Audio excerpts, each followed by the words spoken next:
Ciao a tutti. Gomma è il cubo di Rubik. Avevi mai giocato quando eri piccoli? Mi sì, tante volte e sinceramente non sono mai stato buono a finirlo. Perché Gomma è il cubo di Rubik? Perché per rispondere a un po' di persone che mi hanno domandato ma perché non te sbilanci tu mia sul fatto che se la prossima settimana fiocca oppure no? Ma la spiegazione è molto semplice. È come la previsione della neve, è come giocare al cubo di Rubik. Guarda, adesso qua, ho quasi tutto bianco. Giro. Cavolo, ho fatto una faccia. Quindi posso anche pensare, adesso sono buono di fare tutte che le altre. Invece no, come ho detto prima, anche se mi metto qui a provare per 6 mesi, so che ho dei butelletti anche che mette 2 minuti a farlo, ma a me non sono mai stato buono. E la stessa roba è nel momento in cui ti hai da fare una previsione per la neve, non basta mia che ti sia buono di capire una faccia. Come ad esempio quello che succederà la prossima settimana, arriva una bellissima rodanata, ossia una saccatura entra dal rodano e quindi cavolo, fatto. Cioè, neve dappertutto, come alcuni siti sparacagati in adito. E invece no. Perché? Perché come in un cubo di Rubik, anche per la previsione della neve, bisogna completarle tutte le facce per poter dire ho finito il cubo. Per la previsione della neve bisogna che oltre a dire arriva una bassa pressione che si posizionerà grosso modo sul Golfo Ligure, bisognerà vedere effettivamente dove questo minimo depressionario si formerà e soprattutto capire anche come si formerà a tutte le quote. Non basta sapere dove si forma al suolo, bisogna sapere anche l'atmosfera, tutte le quote diciamo isobariche come si disporrà questo minimo.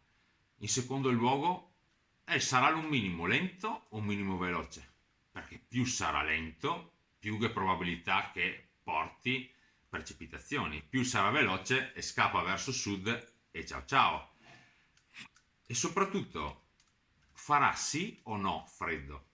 Perché a quanto sembra non è che arrivi a temperature così basse, si parla di 2-3 gradi sotto zero a 1500 metri. In pianura il cuscinetto freddo di questi giorni resisterà? Ma e soprattutto se supponiamo che arrivano delle precipitazioni e supponiamo che appunto le temperature non le sia così basse da dire può nevicare, se però le precipitazioni localmente saranno intense, potrebbe anche essere che una temperatura, la cosiddetta temperatura del bulbo umido, che non è una parolassa, possa essere favorevole all'arrivo della neve nonostante nel momento in cui inizieranno le precipitazioni la temperatura al suolo sarà magari sopra lo zero. E poi, parliamo della nostra sfigatissima provincia. Cioè, come raggirerò il lago de Garda? Come raggirerà il Baldo? La Lessinia ne sparerà l'addosso del Fön?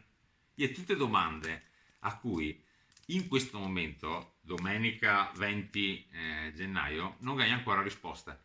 Quindi non sbilanciarsi non è per dire me paro il culo evito di dire che fiocca e dopo se almeno che se sbaglio nessuno può dire niente, è solo non mi sbilancio primo perché sono scaramantico e quindi sinceramente non voglio tirarmi la sfiga di dire nevega e dopo non nevega mia. Secondo, neanche per non trovarmi per il sedere, insomma, continuo a dire che qui altri che spara cagare, che dice che arriva la neve e dopo non arriva a me, ha avuto che cominci a farlo a me. Anche perché, appunto, come ho detto prima, prevedere la neve è come risolvere un cubo di Rubik e attualmente abbiamo risolto solo la prima faccia. Magari domani riesco a comporre la seconda, quindi se riuscirò a farlo vi dirò come andrà.